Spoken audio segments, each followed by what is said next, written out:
just hire more and more people. You look at Department of Education, it seems like so many buildings I ride by, it says Department of Education. They're all over the place. And we don't even want it. We want the education to be given by the states. It'll be much better. It'll move us to the top of the list from the bottom of the list, and actually save us money. But it's too important to even talk about the money. It'll save us a lot of money, but we don't want that. We want education to be given. So you go to Iowa and Indiana and Idaho and all these places, they're so well run. They're going to be producing education that will be the equivalent of, like Denmark is one, and Norway, Sweden. Actually, China is one of the better in terms of education, and so we can't blame size anymore. You know, China has 1.4 billion people, but they're very high on their list. The one thing we're doing well on, we're number one on the list, is cost per pupil. We spend more money than any other country in the world by far.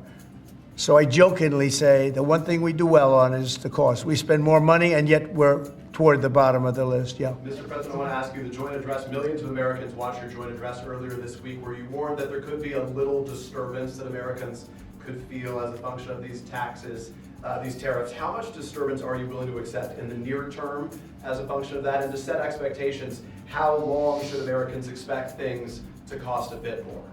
Well, so far, Peter, there hasn't been very much, because these numbers are coming out. We're here for just a little over 4 weeks. And these are fantastic numbers. I was watching some of the reports this morning. They were surprised. There could be some disturbance, a little bit of disturbance. I solved a little bit of that because I have respect for our auto companies, and I gave them a little bit of a 1-month reprieve because it was unfair, although I'm sure they'll take advantage of it. I see they're driving a lot of cars into the U.S. to try and avoid the tariffs, and they're taking advantage of it a little bit. But they called me, they asked me, they said, could they have a little bit of help? And I decided, they're American companies, USMCA, and I let them have that. But this really kicks in, the reciprocals, kicks in on, let's see, I guess the 2nd. And I wanted it to be the 1st so badly. I just didn't want to be on April Fool's Day. So I made it the 2nd. That's going to cost a lot of money. That one day is going to cost a lot of money, but that's okay.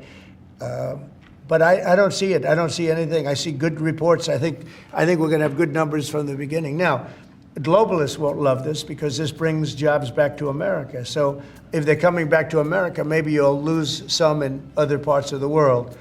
But the other parts of the world have done very well, and they'll continue to do very well. But I think the United States is going to be doing record business. We'll bring a lot of those 90,000 factories that have been lost over the last number of years. It's been, it's hard to believe. 90,000, think of what 90,000 is. 90,000 plants and factories are gone. We're going to bring back many of those plants and factories. One day the tariffs are on, the next day they're off. Right now the markets, as you know well, prefer stability. Are you done going forward with the pauses and the carve-outs? Is that it for those? There'll always be changes and adjustments, and you can't just, I could have, for instance, told the American car companies, no, I'm not going to give you anything, and then you wouldn't have had to say, well, they're getting a little extra. It's just a little bit of a 1-month reprieve. They're very happy about what's happening. They won't have to go across borders, and you see the zigzag, and you have a fender made in Canada, you have something else made in Mexico. We don't want that. We want it made here. But there'll always be some modifications. I mean, if you have a wall in front of you, sometimes you have to go around the wall instead of through it. But I think very little. I think very little. On occasion, if we can do something, we want to help companies. We want to help companies create jobs. So I could have left that, and you wouldn't have had a minor change. Instead, I was asked by the real majors, the big majors, if they could do this. And I said, yeah, I'll do it. I want you to produce a lot of jobs. And numerous of the people, actually all of the people I spoke to have already been, they're very much on the way to already doing it. That's why you have auto jobs increase. And the man, I don't know him, Sean Fain, I don't know him, and I did great, as you know, with the auto workers, with the Teamsters, with unions. I did fantastically well, best numbers ever by a Republican.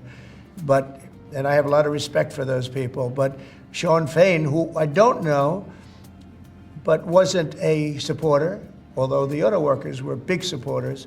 I watched him last night, and he said, Donald Trump is absolutely right on tariffs.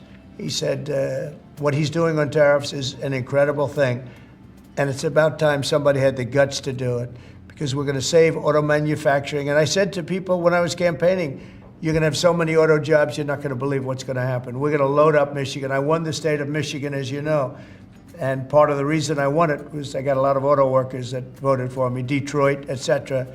But I think people are going to be very surprised. Yes? Thank you, Mr. President. You mentioned in your remarks chips manufacturing, how a significant percentage is now in Taiwan. You also mentioned it in your address to Congress, and you called on Congress to overturn the CHIPS Act, which had bipartisan support in the last Congress. Why would you like to see this particular law overturned, Mr. President? Because it's hundreds of billions of dollars and it's just a waste of money. Now, some people have already taken the money and used it. Actually, it's very hard to qualify because they go by race, they go by gender, they go by all sorts of things. Nobody's ever seen anything like it. You won't be able to find those people. So I don't even think anybody can qualify. They have so many different categories in order to qualify. You have to have so many of a certain race, a certain gender, a certain this, a certain, and I don't think they can qualify, but if they take the money, they better qualify because they'll be watching them. But it's a tremendous waste of money. I didn't give the greatest chip company in the world, one of the greatest companies, I didn't give them 10 cents. They came here because of tariffs, because they didn't want to pay the tariffs. And they also came here because they like the results of the election, because they know that I'm very pro-business and pro-jobs. I mean, I'm pro-business, not for business sake. I'm pro-business because of jobs, because business is producing the jobs. Okay? President of Russia, if I may, President Putin is bombing Ukraine. Yeah. Do you still believe him when he tells you that he wants peace? Yeah, no, I believe him. I believe him. I think we're doing very well with Russia. But right now they're bombing the hell out of Ukraine, and I'm finding it more difficult, frankly, to deal with Ukraine. And they don't have the cards. They don't have the cards. As you know, we're meeting in Saudi Arabia on sometime next week, early. And we're talking, I find that in terms of getting a final settlement, it may be easier dealing with Russia, which is surprising because they have all the cards. I mean, they're bombing the hell out of them right now. And I put a statement in, a very strong statement. Can't do that. You can't do that. Mr. President. We're trying to help them. And Ukraine has to get on the ball and get a job done. Michael, could you come up here? I see Michael back there. Yeah, good, I'm glad. He's traveling all over the world. I just saw him come in the door. Could you give a little definition of what's going on, please? Sure. Well, the president has been crystal clear, and he's been clear to all sides. The fighting has to stop. Both sides need to get to the table. We had a good engagement. Both leaders have said only President Trump could do so, and only he has been able to do so. We had an initial engagement with the Russians. The Ukrainians had a great opportunity to bind our economies together through that mineral deal. Unfortunately, that didn't go so well, but we think we're going to get things back on track. Secretary Rubio, myself and Ukrainian delegation will be meeting in Saudi Arabia next week to get these talks back on track, get the ceasefire in place, and drive peace home under President Trump's leadership. I think both parties want to settle. I think if I wasn't president, this war would have had no chance of settlement, zero chance. But I think we're going to get it settled and stopped. We got to stop. They're losing on average 2,000 soldiers a week. That's a lot of soldiers. Do you agree, Peter? It's a lot of soldiers on both sides, I agree. Do you, Mr. President, think that Vladimir Putin is taking advantage of the U.S. pause right now on intelligence and military aid to Ukraine? No, I actually think he's doing what anybody else would do. I think he wants to get it stopped and settled, and I think he's hitting them harder than he's been hitting them. And I think probably anybody in that position would be doing that right now. He wants to get it ended, and I think Ukraine wants to get it ended, but I don't see, it's crazy. They're taking tremendous punishment. I don't quite get it, but I suspect, Michael, he probably wants to get it ended. He does, Mr. President. The Russians are taking incredible losses on the front. As the president has said, this is a meat grinder of people, of material, of national treasure, and no one else has any solutions except to let this war continue forever. But I'll add, the president has had multiple conversations and a visit from President Macron of France, Prime Minister Starmer of the United Kingdom. We have the NATO Secretary General coming next week. We have this meeting with the Ukrainians. We've had it with the Russians. All of this in the president's first month in his leadership.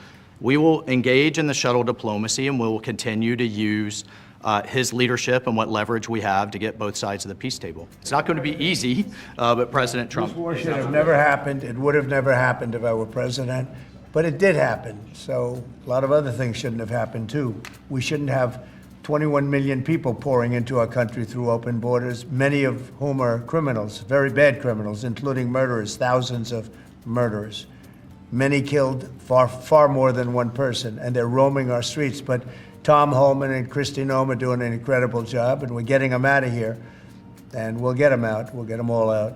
But all these things shouldn't have happened. We shouldn't have inflation. We shouldn't have had this horrible inflation where the prices have gone up. Look at eggs. So we're doing a good job. We're doing a good job. President, in regards to the pause on military assistance to Ukraine, you put out on your social media post today that Russia is pounding Ukraine. That's right. Why not provide Ukraine with air defenses? And what happens, Mr. President, when Ukraine runs out of? Well, because yeah, good question. Because I have to know that they want to settle. I don't know that they want to settle. If they don't want to settle, we're out of there because we want them to settle.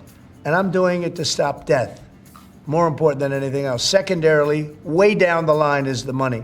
So we're in for $350 billion, and Europe is in for $100 billion. They should be in for the same or more than us. And, you know, I watched over the last week or so what's going on in Europe. This thing could end up in World War III if we don't get it settled. This could really end up in a World War III. We got to get it settled. So on Iran, how confident are you that the Iranians will negotiate with you? And is Israel on board with this outrage? Yeah, I saw the hostages the other day. They came in, people that were not young, some young and some older, much older.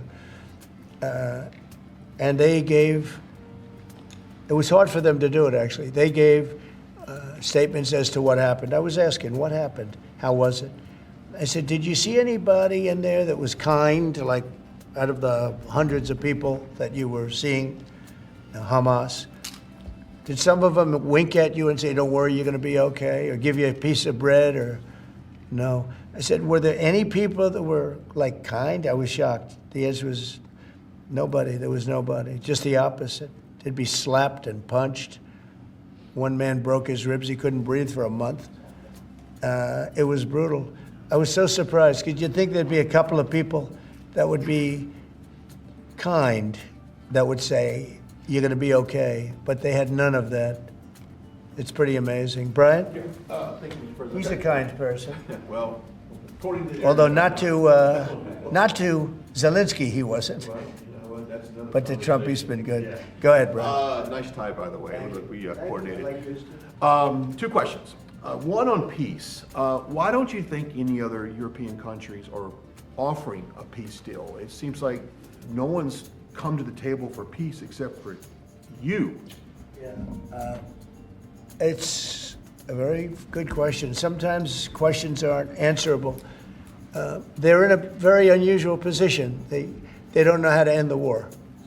I think I do know how to end the war. Despite the Russia hoax, I've always had a good relationship with Putin. And, you know, he wants to end the war. He wants to end it. And I think he's going to be more generous than he has to be. And that's pretty good. That means a lot of good things. Because frankly, you could have made a great deal if this war never started, you could have made a great deal. I don't know that anything would have had to be given up. This was not a war that was going to start, Brian. And it didn't start. For 4 years, somebody said, well, how do we know that? Well, for 4 years, it didn't start. I used to speak to Vladimir about it. I used to speak to him about it at length. It was the apple of his eye, but there was no way he was going in. And he knew, there were going to be consequences. But it did start. I mean, think of think of what happened. Inflation, you have the war with Ukraine and Russia, that wouldn't have happened. October 7th would have never happened. Israel, they had no money. Iran had no money. Iran was stone cold broke, and now they have a lot of money. And that's going to be the next thing you'll be talking about is Iran. What's going to happen with Iran? And there'll be some interesting days ahead. That's all I can tell you. You know, we're down to final strokes with Iran. That's going to be an interesting time.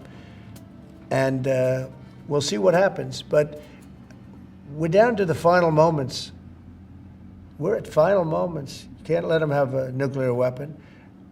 I think that I would have had a deal within 1 month after the rigged election of 2020. They were all set to make a deal. And then when I lost, they saw this person who's a stupid person, very stupid person. And they said, let's not make a deal. And they were right. He took the sanctions off. They became rich under Biden. They went from having no money to having $300 billion. All in a short period. It's oil. Oil builds up fast. It's a nice living if you have a nice oil well. And they do. They have a lot of nice oil wells, right? So anyway, it's going to be a big thing. It's an interesting time in the history of the world. But we have a situation with Iran that something's going to happen very soon.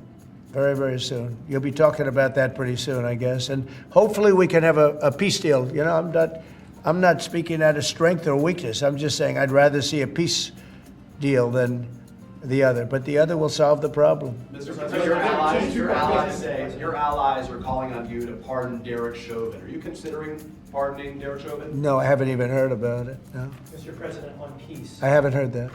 In the first term, you may recall, I broke the news that you were nominated for the Nobel Peace Prize. And the reason for that was the work that you led on the Abraham Accords. I spoke yesterday with the member of parliament, the Norwegian parliament, that nominated, and he said what the Nobel Committee is looking for from you, Mr. President, is security guarantees for Ukraine. Is that a possibility, Mr. President? So before I even think about that, I want to settle the war, get it finished. Because if I'm not here, nobody's going to settle it. And President Macron has said that, and everybody said that, the prime ministers and presidents. We're pushing very hard. That's all I'm thinking about now. As far as the question about security later, that's the easy part. The hard part is getting it settled. We got to get them. We're losing 2,000 human beings every week. More than that, actually. 2,000 nice, young, although they're getting older because they're drafting much older now. In the case of one country, much older, because a lot of the young people have been killed. It's very sad, and I'd like to see if I could stop that. And I'd like to also see if we could stop making these massive payments from the United States. I mean, Biden gave away money like it was water, with no anything, got nothing for it. Europe did it in the form of a loan. They get their money back, we don't. So that's how we came up with the rare earth deal. But we started, you know, behind the 8 ball. He could have gone to Europe. He could have said, come on, you got to put up money with us. You got to put up money with us. But he never did that. They just kept handing money out because he was grossly incompetent. All right, thank you very much, everybody.